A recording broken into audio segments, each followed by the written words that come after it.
Hello Raven Nation, I'm Tyler Aragao, and I'm here with our new anchor, Emily Catuccio. Happy to be here. Let's get to the stories. The Franklin Pierce Overnight Program looks to give an insight of what college life is like for future Ravens. In efforts to recruit freshmen for the class of 2021, FPU is offering an overnight program to give soon-to-be high school graduates an insight of the college life.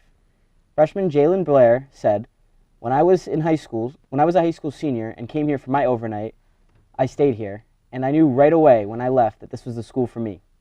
Blair, along with sophomore peer leaders Natalia Hamilton and Damani Brandon, say they love getting involved in helping freshman incoming students feel comfortable.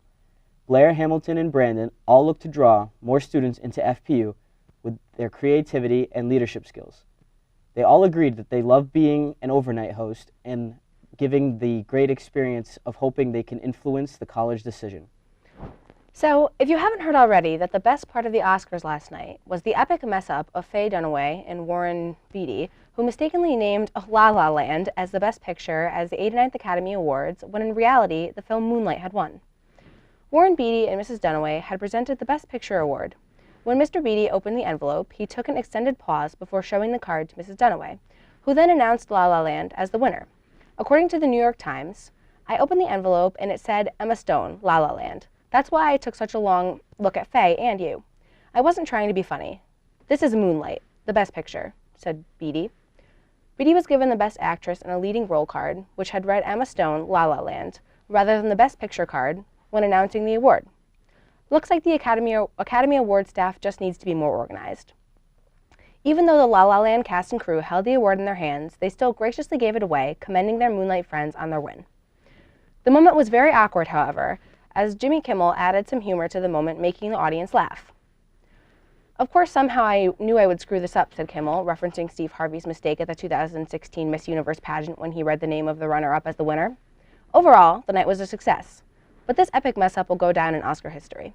Google's parent company, Alphabet, says it plans to apply a machine learning technology to promote more civil discourse on the internet and make comment sections on sites a little less awful. They have developed a new tool for web publishers to identify toxic comments that can undermine a civil exchange of ideas. Starting Thursday, the new tool Perspective will be available for publishers to apply for access. Their mission is to use this technology to tackle geopolitical challenges, such as cybersecurity attacks and online censorship. It said it also saw opportunities for its machine learning software to identify comments that are off-topic or unsubstantial, according to the New York Times. The company hopes that publishers begin to embrace this new technology so that these nasty, undermining comments on the internet can officially stop.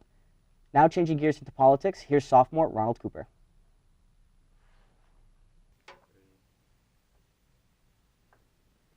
Thanks, Tyler. Politics Fits You is looking to assemble a team of reporters to head out to Boston to cover a series of protests.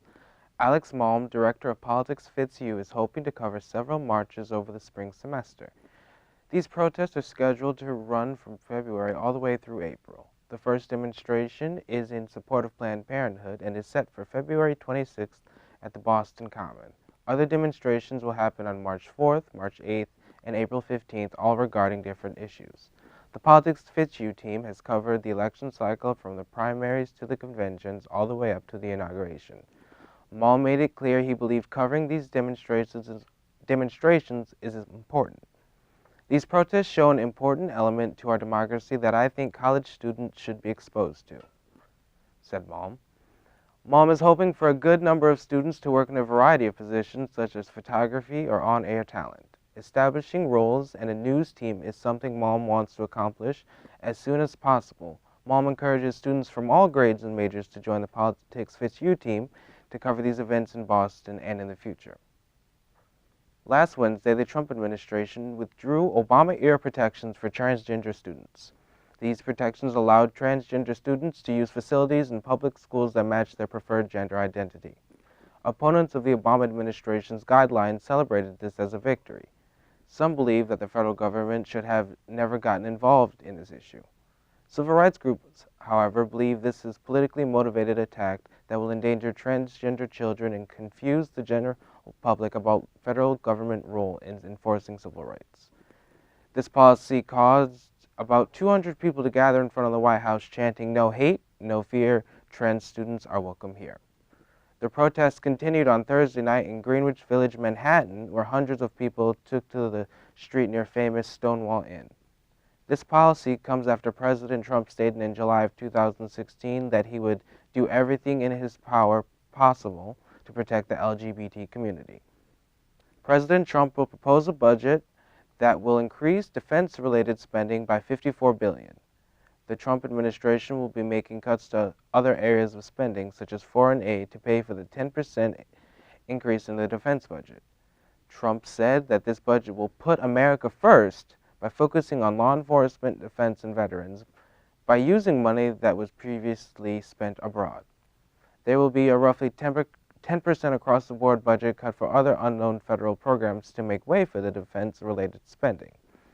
Trump said that this would propose a historic increase to bolster our country's depleting military. This budget will be submitted to Congress next month. Now we're going to switch over to sports with Cam Gonsalves. Thanks, Tyler, and good evening to everyone. We thank you for tuning in, and if you are, you will not want to go anywhere, as we have some exciting news to bring you from the past week in Raven sports. We will begin by recapping the Ravens and their trip down south to Myrtle Beach, South Carolina. Their most recent matchup saw sophomore right-hander Zach Hart, who's also a great friend of mine on the Hill for the baseball team, surrendering 4 runs on 7 hits in 5 innings of work. As for the offense of the Birds, they managed just 2 runs on 6 hits on Sunday morning. This would ultimately cause the number 7 out of 12 nationally ranked Franklin Pierce University baseball team to cap off its 5-game season-opening trip to Myrtle Beach with a 6-2 loss to LIU Post. On the opposing side of the diamond, freshman left-hander Noah Lorenzo went the distance on the mound for LIU Post in the non-conference matchup. It was a neutral-sided contest at the Ripken Experience, where the matchup was held. With the loss, the Ravens fall to 2-3, while LIU Post improves to 6-3. In 6 years of opening the season with 5 games in Myrtle Beach, this marks the first time that Franklin Pierce will return home with a losing record. The Ravens will return to the field on Friday, March 3rd, when they travel to Adelphi for a non-conference doubleheader. First pitch is set for noon at Bonomo Field in Garden City, New York. Well, we saw a preview of what we can expect from the baseball team in South Carolina, and I don't know about you, Raven Nation, but I am excited for what this team is going to bring to Ringe in the spring. The baseball team suffered defeat, but at least they were able to play ball in beautiful weather and enjoy Myrtle Beach. Unfortunately, the basketball team experienced a similar outcome, but was not able to enjoy a paradise location like Myrtle to make up for it. As you may expect to hear following those comments, it is sadly the truth, Raven Nation. The number 3 seeded Franklin Pierce University men's basketball team's 2016 to 2017 campaign has come to an end on Sunday afternoon with a 93-80 setback to the number 2 seeded College of St. Rose, the Golden Knights. The loss came in the 2017 Northeast 10 Conference Men's Basketball Championship quarterfinal from the Daniel P. Nolan Gymnasium as the Ravens were on the road. And with the loss, it ends the Crimson and Gray's season at a final record of 15-13. And the victory for St. Rose will improve their record to 24-6 and to the NE10 semifinals on Wednesday at 7 o'clock from the Southern New Hampshire University campus. Special congratulations to the men's basketball team on a terrific season, and best of luck to all graduating seniors in their future endeavors, whether it is on the basketball court or not. Moving along now, the men's basketball team was not the only Franklin Pierce athletic team competing in the NE10 playoffs this past week. Much like an animal chasing a carrot on a stick, the target kept moving for the Franklin Pierce University women's ice hockey team on Sunday afternoon against Sacred Heart in what was the consolation round of the NEHC Open Tournament. Trailing 1-0 early on in this one, the Ravens tied the score at 1-1. They would give up another goal and trail yet again, but the resilient team that we have watched all season did not quit and was able to tie the game yet again 2-2. The two teams continued to go toe-to-toe with one another until the score stood at 4-4 with just 29 seconds to play on an extra attacker goal. After the overtime went scoreless, Franklin Pierce and Sacred Heart ultimately skated to a 4-4 tie with a shootout to determine the winner of this tightly contested battle. Sacred Heart was the team that came out victorious with the third place finish via a 2-1 shootout win in 6 competitive rounds. With the tie, Franklin Pierce finishes the season as it comes to an end with a final record of 18 wins, 7 losses, and 2 ties, their second one coming in this game, while Sacred Heart concludes its campaign at 18-9-2. Well, special congratulations to the women's hockey team as well on their season, and best of luck, of course, to all graduating seniors. You ladies may have not won the game, but I truly do believe that if not victorious in this one, there was no better for you girls to go out in such a thriller of a game.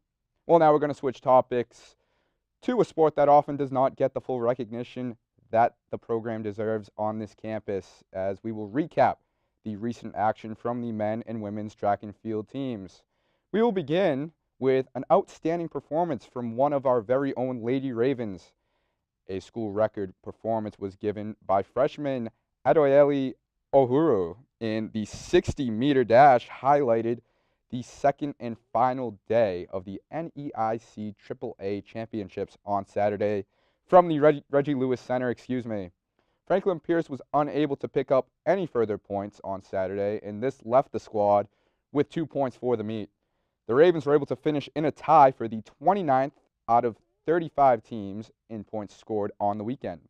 For the women's team, Saturday wrapped up the indoor season, and the Ravens will return to action on Saturday, March 25th, when they travel to begin their outdoor season at the Wesleyan Spring Classic in Middletown, Connecticut. Stay tuned for that, folks. You will not want to miss that. So, a third congratulations goes out to this women's track team, and we are obviously looking forward to what they will bring to the table in the outdoor season.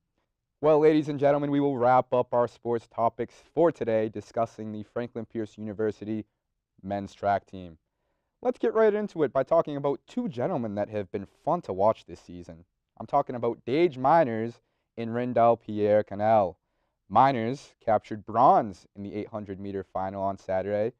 And as for Pierre Canal, he finished 4th in the triple jump, as both of these tremendous athletes were able to earn all New England honors to lead Franklin Pierce University men's in track field on the second and final day of the NIC AAA Championship from the Reggie Lewis Center. Franklin Pierce collected 11 points on Saturday, which pushed its meet to a total of 15 points and allowed the team to finish in a tie for the 14th out of 32 teams spot in points scored. For the men's team, Saturday was not the end of the line for the indoor season, and Miners has already punched his ticket to the NCAA Championship in the 800 meters. Great to see that from Dage. He continues his success, and he will be heading to Birmingham, Alabama on March 10th through the 11th to compete. Going to be an exciting trip for Dage Miners. And both him and Corey Cataldo are currently listed as scheduled to compete in Sunday's last chance meet hosted by Boston University. You will not want to miss out on that action. It's going to be a good one. So huge shout out to all Franklin Pierce athletic teams on their performances this past week, and I truly look forward to the next week and getting to bring you the latest from the remainder of this week in Raven Sports. This is Cam Gonsalves with the Raven Sports Recap. Back to you, Emily.